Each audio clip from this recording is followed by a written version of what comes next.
Hello friends, இன்றைக்கி நம்ம பார்க்க போகிற டிஷ்ஷு வந்து பூண்டு ஊறுகாய். ரொம்ப சூப்பராக, ரொம்ப சிம்பிளாக, ஈஸியாக நம்ம கூழுக்கு, கஞ்சிக்கு, இட்லி, தோசை, சப்பாத்தி, தயிர் சாதத்துக்கு எல்லாத்துக்குமே மேட்ச் ஆகிற மாதிரியான பூண்டு ஊறுகாய்.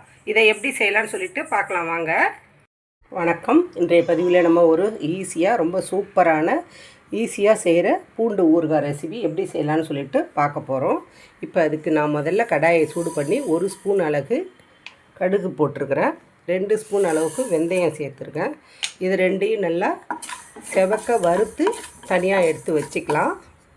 பாருங்கள், நல்லா செவந்து கடுகுலாம் பொரிஞ்சு வந்திருக்கு. இப்போ ஸ்டவ் ஆஃப் பண்ணிவிட்டு இதை எடுத்து ஒரு பிளேட்டில் நல்லா ஆற விட்டு மிக்சியில் பொடி பண்ணி எடுத்துகிட்டு வந்துடலாம். இப்போ இந்த கடுகு வெந்தயம் பொடி நைஸாக அரைச்சி வச்சுட்டேன். புளி வந்து ஒரு லெமன் சைஸ் அளவுக்கு எடுத்து நல்லா கரைச்சி திக்காக எடுத்து வச்சுருக்கிறேன்.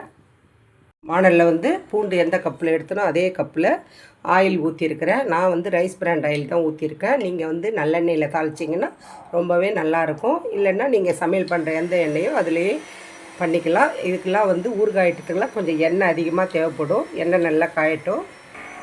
இப்போது இந்த எண்ணெயில் இந்த 1 கப்பு பூண்டை எடுத்து போட்டு நல்லா நம்ம வறுத்து எடுத்துக்கலாம். எண்ணெயில் பூண்டு நல்லா எண்ணெயிலே வெந்து வரட்டும்.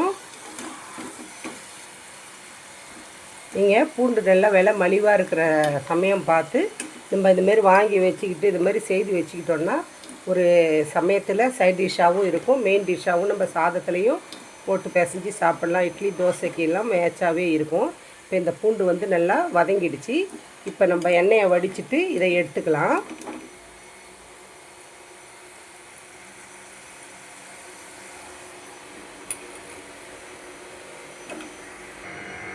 பூண்டு வந்து நல்லா ஆறின பிறகு நம்ம மிக்ஸி ஜாரில் தண்ணியே சேர்க்காமல் இந்த பூண்டை போட்டு குறப்பாக அரைச்சி எடுத்துக்கலாம்.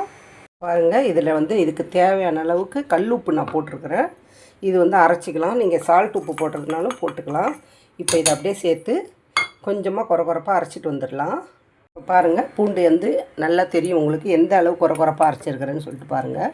இப்போது இந்த மிக்ஸி ஜாரில் தண்ணியெலாம் ஊற்றக்கூடாது. அதனால் நான் வந்து புளி நல்லா திக்காக கரைச்சி வச்சுருக்கேன். இதை ஊற்றி நம்ம இதில் இருக்கிறத போட்டு அலசி எடுத்துக்கலாம். இதை எடுத்துக்கலாம். இப்போது நம்ம பூண்டு வறுத்த அதே எண்ணெயிலே நான் வந்து 1 ஸ்பூன் அளவு கடுகு சேர்க்குறேன். இப்போ இதில் கொஞ்சமாக நான் பெருங்காயம் சேர்க்குறேன். நீங்கள் கட்டி பெருங்காயம் இருந்ததுன்னா கூட எண்ணெயில் பொரித்து சேர்த்துக்கோங்க. கடுகு நல்லா பொரியட்டும். இப்போ கடுகு பொரிஞ்சோன்னா ஒரு கொத்து கருவேப்பிலை இதில் சேர்த்துக்கலாம்.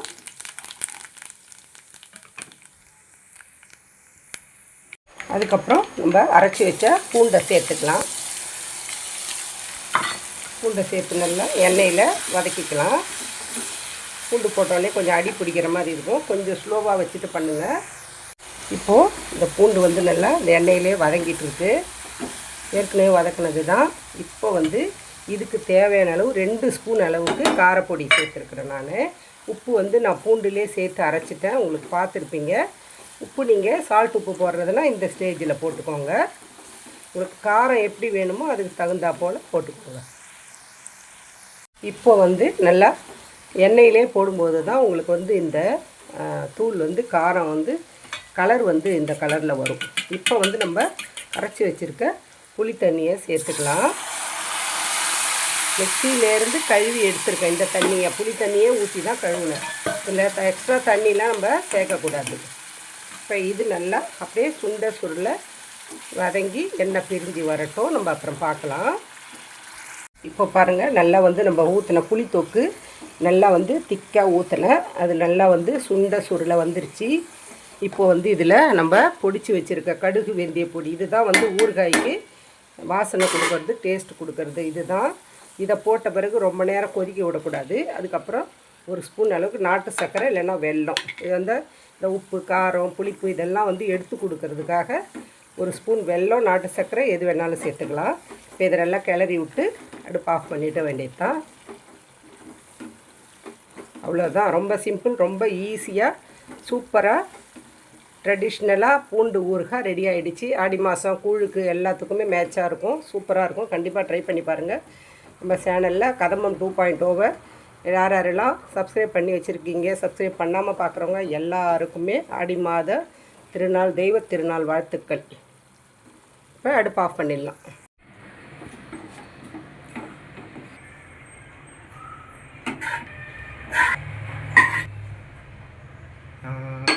ஹலோ ஃப்ரெண்ட்ஸ், இன்றைக்கி நம்ம பார்க்க போகிற டிஷ்ஷு வந்து பூண்டு ஊறுகாய். ரொம்ப சூப்பராக, ரொம்ப சிம்பிளாக, ஈஸியாக நம்ம கூழுக்கு, கஞ்சிக்கு, இட்லி, தோசை, சப்பாத்தி, தயிர் சாதத்துக்கு எல்லாத்துக்குமே மேட்ச் ஆகிற மாதிரியான பூண்டு ஊறுகாய். இதை எப்படி செய்யலான்னு சொல்லிட்டு பார்க்கலாம் வாங்க.